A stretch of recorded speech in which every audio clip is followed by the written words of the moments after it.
In the village of Umuaya, pride was not hidden. It walked openly beneath the sun, dressed in fine cloth, scented with wealth, and carried in the confident steps of a young woman named Nkiru. She was known not only for her beauty, which turned heads wherever she passed, but for the sharp certainty with which she moved through life. Nkiru had grown up hearing her name spoken with admiration and envy in equal measure. From childhood, she had learned that doors opened for her without knocking, and that silence often followed her presence. Over time, admiration hardened into expectation, and expectation shaped her into someone who believed the world must adjust itself to her comfort. That morning, the village market was alive with noise and movement. Traders shouted prices, women argued over measures of grain, and children darted between stalls like restless birds. Dust rose with every step, hanging in the air like a thin veil. Nkiru entered the square dressed in expensive wrappers that caught the light, her hair carefully adorned. As she walked, people instinctively shifted aside. Some did so out of respect, others out of habit, and a few out of fear. No one stopped her. No one challenged her pace. In Umuaya, it had become easier to make way for Nkiru than to stand in her path. At the edge of the square, near a pile of discarded husks, an old woman stood watching the crowd. Her back was bent so low it seemed as though she had been folded by time itself. Her clothes were torn and faded, clinging loosely to her thin frame. Dirt marked her feet, and her hands trembled slightly as she leaned on a crooked staff. To many, she was invisible, just another beggar shaped by hardship and ignored by comfort. But that morning, hunger or fate pushed her forward. As Nkiru approached, the old woman shuffled into her path and raised a shaking hand. Her voice, when it came, was soft and worn, almost swallowed by the noise of the market. She asked for alms, not with insistence, but with the quiet hope of someone long accustomed to refusal. The words hung in the air, fragile and uncertain. Around them, conversations slowed. Eyes turned. A silence crept into the space between the two women, as though the market itself had paused to watch. Nkiru stopped short, irritation flashing across her face. To her, the interruption felt like an insult. She had places to be, things to attend to, and this frail figure dared to block her way. She did not see a hungry elder. She saw an obstacle. Her lips pressed into a thin line as impatience hardened into anger. Without speaking, without warning, she lifted her hand and struck the old woman across the face. The sound of the slap cut through the square like a crack of dry wood snapping in two. The old woman staggered and fell into the dust, her staff clattering beside her. For a heartbeat, the market stood frozen. Then laughter burst out. Sharp, loud, and careless. Some laughed out of shock, others out of cruel amusement. A few clapped. Someone shouted a joke. The tension dissolved into noise, and the crowd quickly convinced itself that nothing serious had happened. Nkiru felt a rush of satisfaction wash over her. The laughter fed her pride, reassuring her that she had done nothing wrong. She adjusted her wrappers and prepared to continue on her way, already pushing the moment aside as insignificant. Around her, people resumed their bargaining and gossip, relieved to return to the safety of normalcy. On the ground, the old woman lay still for a moment. Dust clung to her cheek where Nkiru's hand had struck her. Slowly, far more slowly than expected, she pushed herself up. There was no cry of pain, no angry outburst. She brushed the dirt from her skin with deliberate calm. When she lifted her head, her eyes met Nkiru's. They were not the eyes of a helpless beggar. They were clear, steady, and impossibly deep, holding a weight that made the air between them feel heavy. For a brief instant, Nkiru's confidence wavered. Something about that gaze unsettled her, though she could not explain why. The laughter around them faded to a dull hum, and the sun seemed to dim, just slightly. Then the moment passed. The old woman picked up her staff and turned away, walking slowly out of the market square. No curse followed her. No threat. No plea. She disappeared into the narrow paths between compounds as if she had never been there at all. The laughter returned, louder than before, drowning out the unease that lingered like a shadow. But beneath Umuaya, far below the dust and stone, something ancient stirred. The old woman did not hurry as she left the market square. Her steps were slow, measured, and steady, tapping softly against the earth with each movement of her crooked staff. Dust clung to the hem of her torn garments, and the imprint of Nkiru's slap still marked her cheek. Yet she did not wipe it away in anger or shame. She simply walked, as though pain was a language she had learned long ago and no longer needed to answer. Those who noticed her passing quickly looked away, suddenly uncomfortable with what they had laughed at only moments before. Behind her, the market returned to life. Voices rose again, louder than before, as if the people of Umuaya needed noise to smother a feeling they could not name. Some laughed about the incident, turning it into a joke to be retold before evening meals. Others shook their heads but said nothing, unwilling to challenge what had already been accepted as normal. Respect, after all, had long followed power, not age. Nkiru stood at the center of that laughter, receiving it like praise. She lifted her chin, satisfied, and continued on her way, unaware that the sound of amusement clung to her like a shadow. As she walked through the winding paths toward her compound, people greeted her with forced smiles and exaggerated politeness. A few even congratulated her on her boldness, saying the village needed more people willing to put beggars in their place. Each comment fed the belief she already carried, that she was right, that nothing she did could be questioned. Yet beneath the surface of her confidence, a faint unease stirred. The memory of the old woman's eyes returned to her thoughts again and again, uninvited, lingering longer than she expected. By late afternoon, the sky began to change.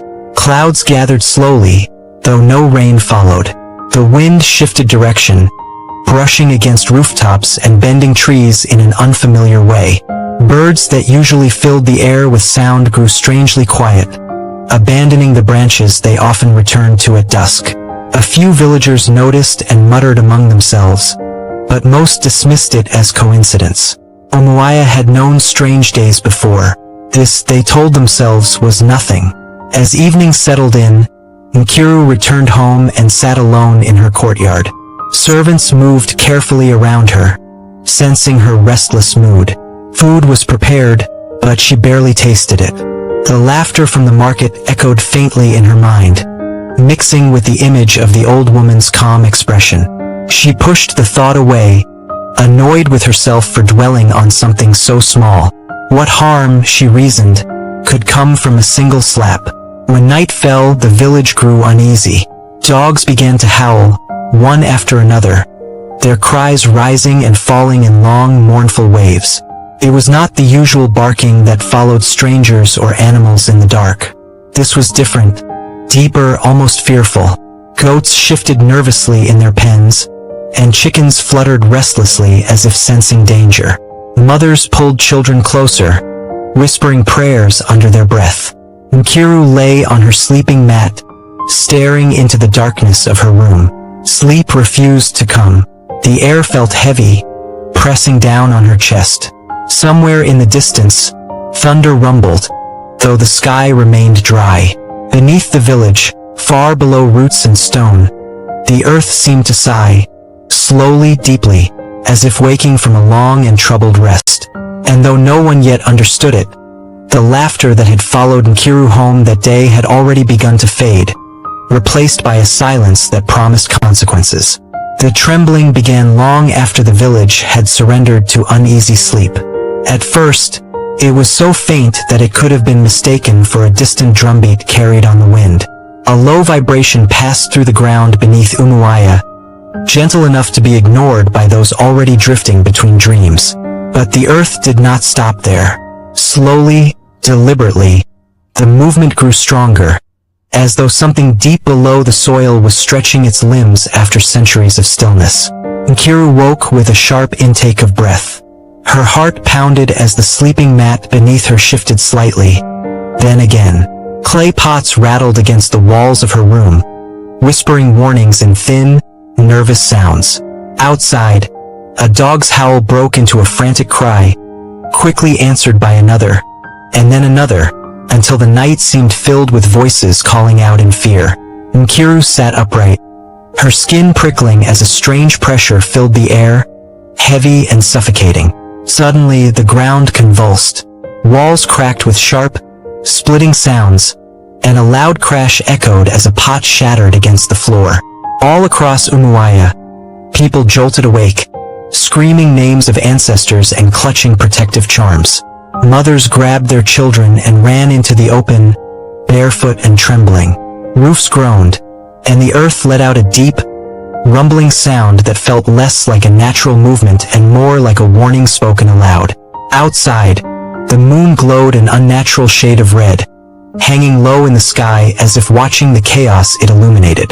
Dust rose in thick clouds as the ground shook again, stronger this time, rolling beneath the village like a restless wave. Some people fell to their knees, convinced the end had come.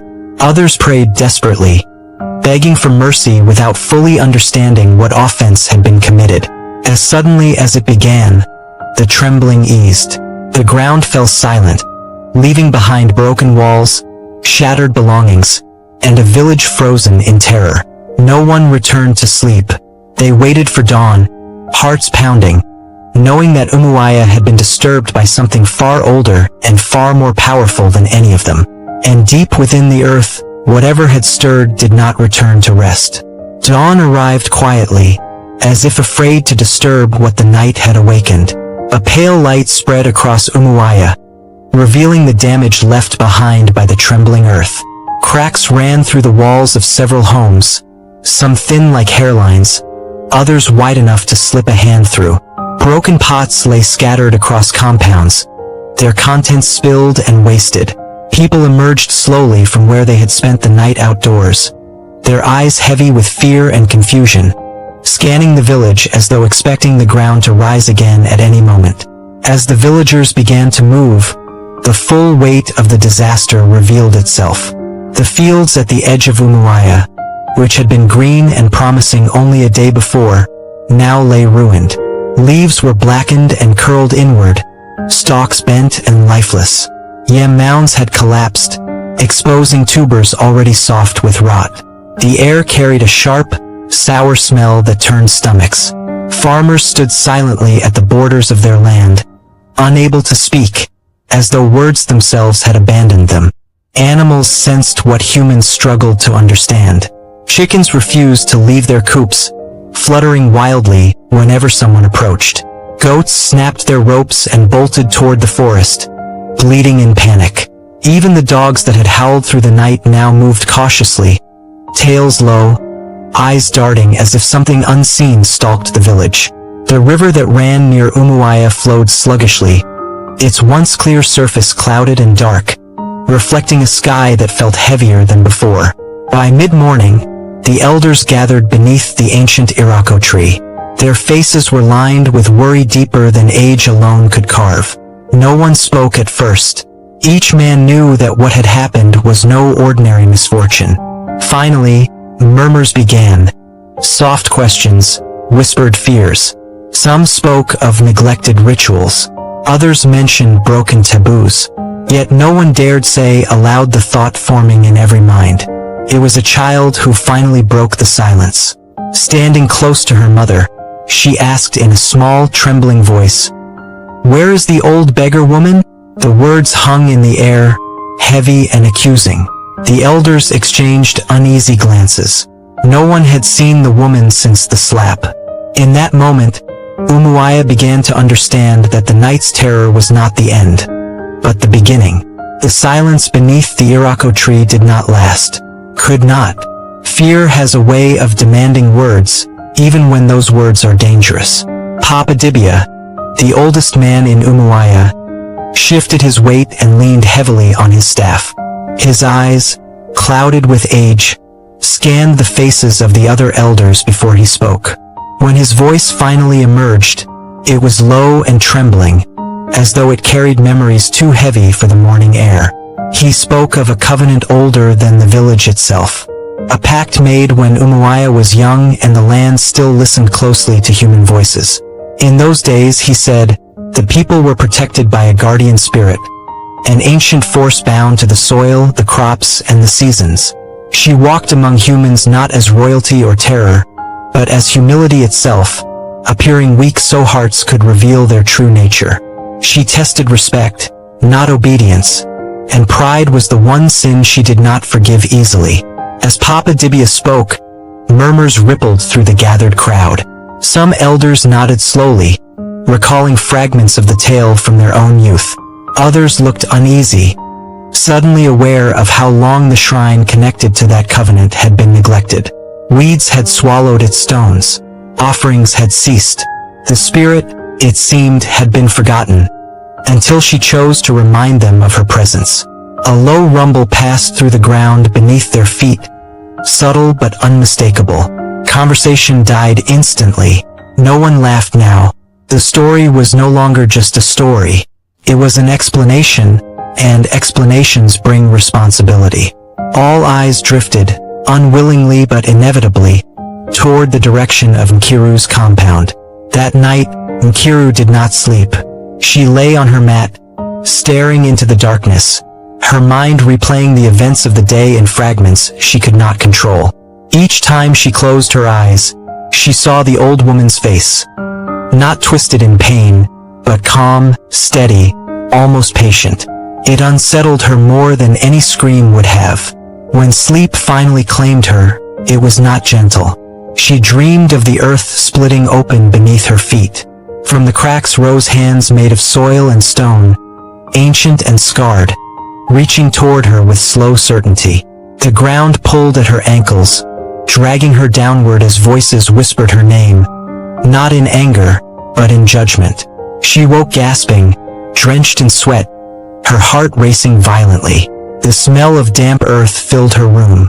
Outside, the ground around her compound had cracked in long, jagged lines. Stones lay displaced, as though pushed from below. For the first time in her life, Nkiru felt truly alone. Her beauty, her wealth, her confidence, none of them shielded her now. Something had marked her, and she could feel it watching. The mark appeared quietly, without warning, as though it had been waiting for the right moment to reveal itself.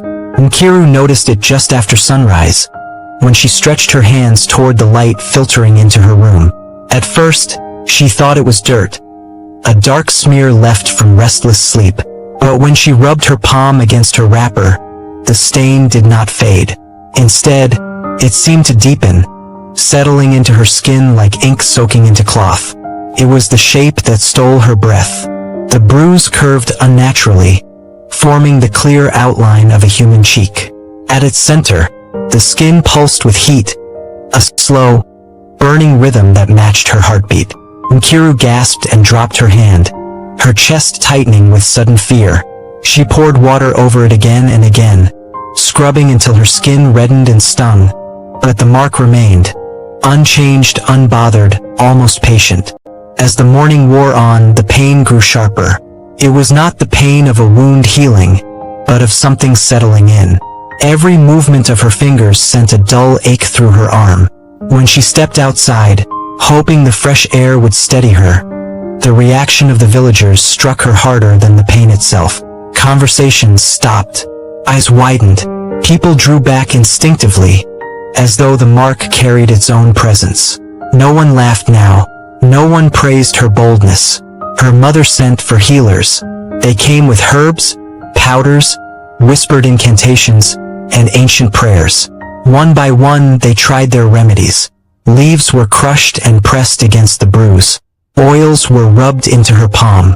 Sacred words were spoken into the air. Nothing worked. The mark neither faded nor cooled. Instead, it seemed to pulse more strongly, as if responding to their fear. By afternoon, the truth settled heavily on Kiru's heart. This was no ordinary bruise. It was not punishment meant to fade with time. It was a sign, one that bound her to the moment in the market square, to the old woman's steady gaze, to the slap she had delivered without thought. The laughter that once followed her name had vanished completely, replaced by whispers and wary glances. As the sun dipped lower, Nkiru sat alone, staring at her palm. For the first time, she understood that the slap had not ended when her hand fell away. It had begun something, and whatever had been struck was now reaching back. The elders of Umuaya did not meet in the open that evening. Fear had pushed them away from the village square and into the shadowed edge of the forest, where the air felt older and heavier. Papa Dibia led them, his steps slow but deliberate, his staff pressing firmly into the soil with each movement. None of them spoke as they walked.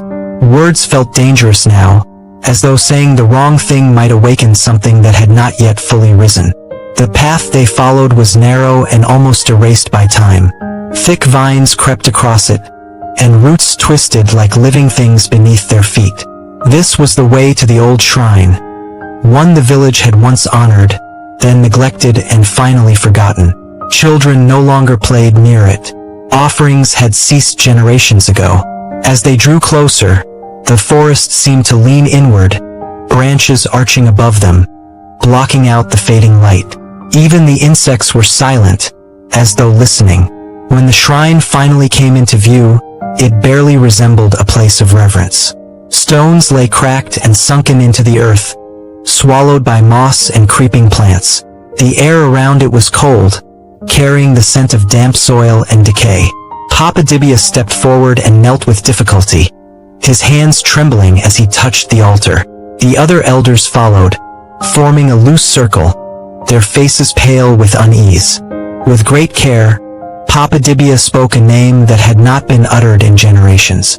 It was not shouted or chanted. It was spoken softly, with respect and fear woven into every syllable. The moment the name left his lips, the forest reacted. The wind rose suddenly, whipping through the trees and sending leaves spiraling into the air. Branches creaked and bent, and the ground beneath them shuddered faintly, as if acknowledging a long-forgotten call. Back in the village, as the sun slipped beneath the horizon, a figure appeared at the edge of Umuaya. She walked slowly, her presence drawing the attention of everyone who saw her. It was the old beggar woman, but she was no longer bent or trembling. She stood upright, her movements steady and controlled, her form glowing faintly in the dying light. The Covenant had heard the call, and it was returning. The figure at the edge of the village did not announce her arrival, yet her presence spread through Umuaya faster than sound. One by one, villagers stopped what they were doing and turned toward her, as if drawn by an invisible thread. The evening air felt heavier with each step she took, pressing against chests and quieting voices. Even the children, usually restless at dusk, fell silent as she entered the square. She no longer resembled the frail beggar who had been struck in the market. Her back was straight, her shoulders strong, and her movements deliberate. The rags she once wore seemed to shimmer, transforming into garments that glowed faintly like aged bronze under the fading light. Her skin carried a soft radiance, neither bright nor blinding, but unmistakably powerful. When she lifted her head, her eyes revealed a depth that made time itself feel small, as though centuries looked out through them. No one laughed, no one whispered. Fear held the village in its grip. Some villagers fell to their knees instinctively, while others backed away, hearts pounding. The elders emerged from the forest path just in time to see her fully revealed, and Papa Dibia's breath caught in his throat. The stories he had spoken that morning now stood before him in living form. "I was never poor," the woman said, her voice calm and steady, carrying easily across the square without effort. There was no anger in it, only certainty. "I walked among you as humility, and you answered me with pride." Each word settled heavily on the crowd, forcing memory and guilt to rise together. She turned her gaze slowly across the villagers, her eyes lingering on those who had laughed, those who had looked away, and those who had remained silent. Finally, her eyes rested on Kiru. The burning in Kiru's palm intensified, and she cried out softly, clutching her hand to her chest. The connection between them was undeniable. "You struck the covenant," the woman continued. "Not my flesh, but the bond that tied this land to respect." The ground beneath their feet rumbled in agreement, a low, distant sound that vibrated through bone and soil alike. In that moment, Umuaya understood that what stood before them was not a beggar, not even merely a spirit, but the living memory of the land itself. And the land had come to demand an answer. The woman's voice cut through the evening air like a river carving through stone. The villagers stood frozen, their hearts pounding in unison with the low tremor that now ran beneath their feet. Even the elders, who had faced storms, famine, and the shifting ways of time, felt a shiver that had nothing to do with the cool night. The guardian spirit, or whatever she truly was, held the weight of centuries in her gaze.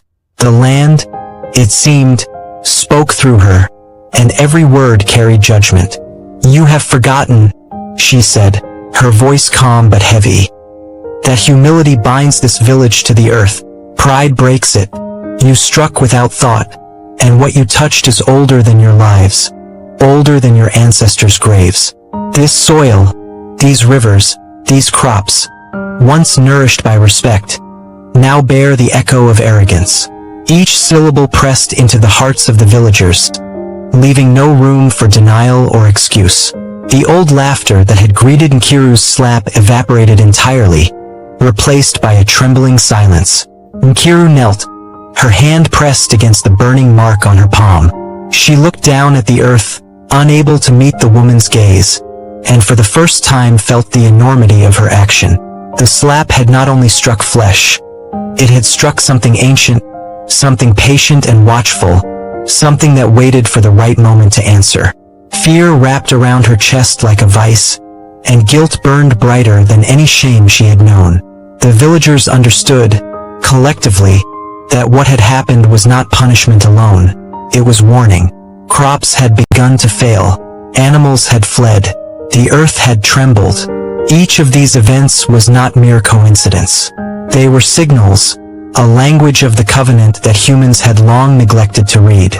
Every eye turned toward Nkiru. Every heart wondered how one young woman could carry the weight of so much consequence. "Until humility is restored," the woman continued, her voice steady and unyielding, "the land will continue to suffer. Your pride has answered me. Now you must answer it. The village cannot be healed without action, and the time for action begins with you." The tremor beneath them deepened slightly, as though confirming her words.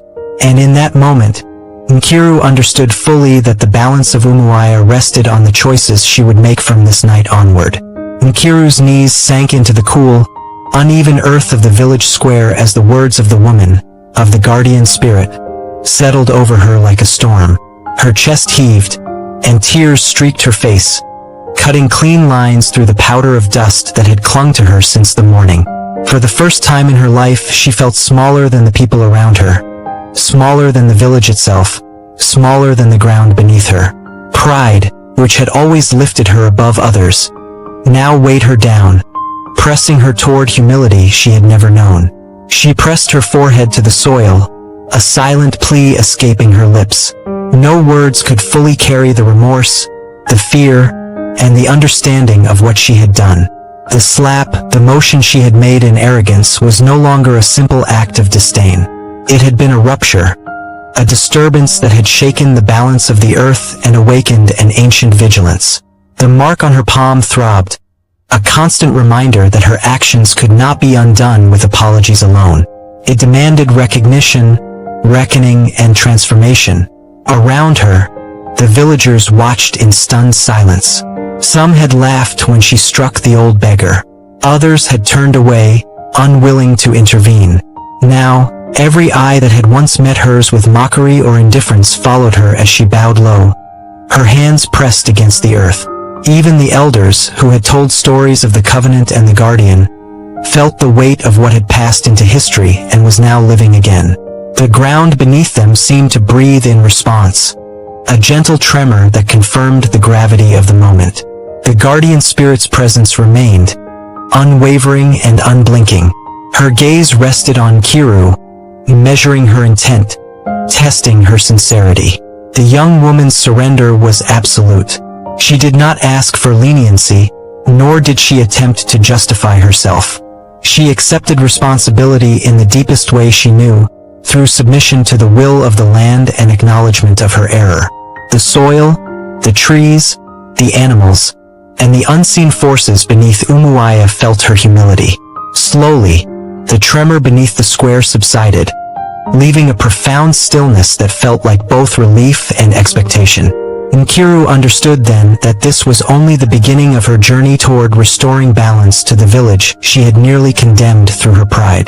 The guardian spirit spoke again, her voice low and steady, echoing with authority that seemed to flow from the earth itself. "Forgiveness," she said, "is not given lightly. It is earned through labor, humility, and the service of those you have wronged." The words carried over the square, brushing against every villager like a cold wind that demanded attention. Nkiru, kneeling on the dusty ground, felt them pierce her heart.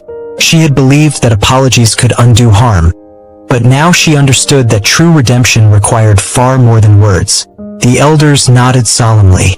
Papa Dibia's hands tightened on his staff as he observed the spirit. He had warned the village generations ago that pride could fracture their bond with the land, but warnings were only words. Now, he realized only action could heal what had been broken.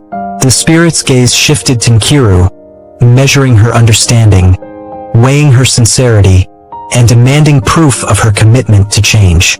"You," the spirit continued, turning her piercing eyes on the young woman, "will serve your village for a full season, barefoot, nameless, without wealth, without recognition. You will carry water for the widows, feed the hungry, clean the shrines, and toil in the fields. Every act of service must be done in silence, with no expectation of praise or reward. Only then will the earth forgive, and the covenant be restored."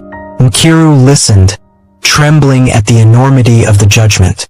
It was not a punishment delivered by anger but a demand imposed by balance itself. She lowered her head and nodded, her long hair falling over her face. There was no hesitation, no argument, no bargaining. She accepted the decree fully, understanding that her life would be transformed and that every privilege she had taken for granted would be stripped away. The villagers watched in awe as Nkiru rose slowly from the dust. Her eyes filled not with defiance but with the weighty resolve of someone who had glimpsed the cost of pride. The spirit turned away, fading into the evening air, leaving the young woman to step into the hard, unglamorous path of humility, her journey of redemption just beginning. The days that followed were a lesson Nkiru could not escape. Each morning, she rose before the sun, her bare feet pressed into the uneven soil of the village paths. The mark on her palm still throbbed, reminding her that the slap she had delivered was not forgotten, and that her redemption depended on consistent action.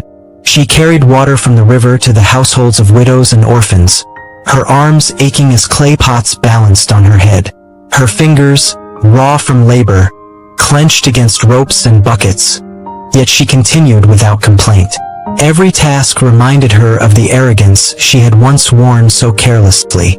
The villagers watched, some in curiosity, others in astonishment. The Nkiru they had known, the proud, untouchable young woman, was gone.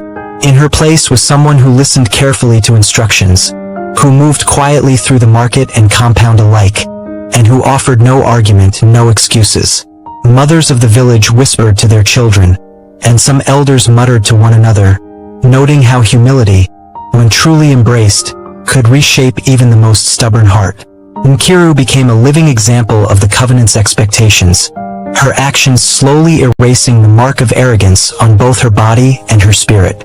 She swept the shrines, cleansing the sacred spaces that had long been ignored. She tended the fields, digging and planting, working alongside villagers who had once avoided her gaze. The animals, which had fled after the earthquake and tremors, began to return, sensing her calm presence. Goats and chickens followed her with tentative trust, and the village slowly breathed easier, the air seeming to lighten around her labors. Each act of service built a bridge between pride and humility, linking Nkiru's actions to the recovery of the land itself. By the end of the season, the soil, the rivers, and the crops had begun to show signs of healing. Green returned to the fields, water flowed more freely in the riverbeds, and the earth no longer shivered underfoot. Nkiru had changed, but so had the village. People began to understand the depth of the covenant, and even the youngest children learned that pride could fracture bonds older than memory, while humility could restore them. The season of humbling had passed, leaving Nkiru transformed and Umuaya slowly finding its balance again. At the season's end, Nkiru stood once more beneath the shade of the ancient Irako tree, her bare feet pressed into the soft earth that had once trembled under her pride. The village gathered quietly around her, not to celebrate, but to witness the completion of a journey that had been as much about them as it had been about her.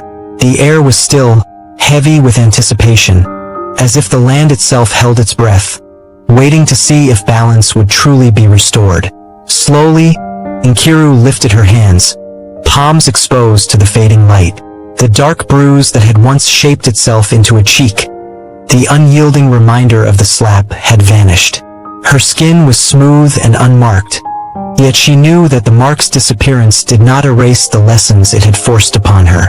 The pain, the shame, and the labor had reshaped her spirit far more than any visible sign could. She had learned that true humility was earned in the sweat of one's labor, in the care of the overlooked, and in the silent acknowledgement of one's own failings. The guardian spirit appeared once more, emerging from the edges of the village as if she had been there all along, watching, waiting, and guiding. Her presence was calm, regal, and steady, yet it carried the undeniable weight of centuries. She regarded Nkiru with eyes that measured sincerity and depth of understanding. Nkiru lowered her head, not out of fear, but out of respect. She had faced her own arrogance, confronted the consequences, and chosen the path of humility. This bow was her final offering. The villagers too felt the shift. They noticed subtle changes in the air, the soil, and the movement of animals. Crops swayed gently in the breeze, rivers sparkled with renewed clarity, and the animals that had fled returned, their trust slowly rebuilt. Nkiru had not only restored her bond with the land, but she had reminded the entire village of the covenant they had once forgotten. It was a living lesson in respect, service, and the enduring power of humility. When the spirit vanished, leaving behind only the stillness of the evening and the gentle rustle of the trees, Nkiru remained kneeling for a moment longer. She understood that her journey had changed not just herself, but Umuaya itself. Pride had been humbled, balance had been restored, and though the mark was gone, the memory of what had been struck, the ancient force she had offended, would remain with her, guiding her for the rest of her life. The village of Umuaya had changed, though not in ways that could be measured by wealth or power. The fields were green, the rivers flowed freely, and the animals returned to their pens, but the transformation ran deeper than what could be seen. In every home, people spoke differently, listened more carefully, and treated one another with a respect that had once been forgotten. The lessons of pride and humility, of consequence and redemption, had embedded themselves into the daily rhythm of life, invisible yet undeniable. Nkiru, now humble and attentive, walked among her neighbors with no expectation of honor or recognition. She carried water, tended to the sick, and swept the shrines with a steady, silent determination. The mark on her palm, gone though the memory remained, had taught her that actions have consequences far beyond what the eye can see. Each act of service she performed reminded her, and reminded the village, of the covenant that had bound them to the land for generations. Elders gathered their children beneath the ancient Irako tree to tell the story once more, emphasizing the moment when a young woman's pride had struck not just flesh, but something ancient. The villagers listened, rapt, understanding that the lessons were theirs as well. Pride could fracture bonds older than memory, but humility, service, and respect could repair them. The story became more than a tale of fear. It became a guide, a living tradition to prevent the mistakes of the past from repeating. From that day forward, whenever someone approached a beggar, an elder, or a stranger, they remembered Nkiru's journey. They remembered that the land, the animals, and even the unseen forces beneath their feet were alive and attentive. They laughed more softly, listened more carefully, and acted more deliberately. And though the old beggar woman had returned only once in full form, her presence lingered in every act of humility and care, in every seed planted and every hand offered in service.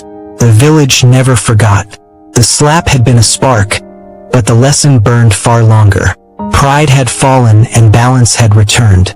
Umuaya flourished, guided by the memory that the earth, though patient, watches and remembers, and that the consequences of arrogance are never easily erased. The covenant endured, and through it, the village learned what it truly meant to live in harmony with one another and the land. The slap had struck more than flesh. It had struck the heart of history itself, and Umuaya carried that lesson forward for generations to come.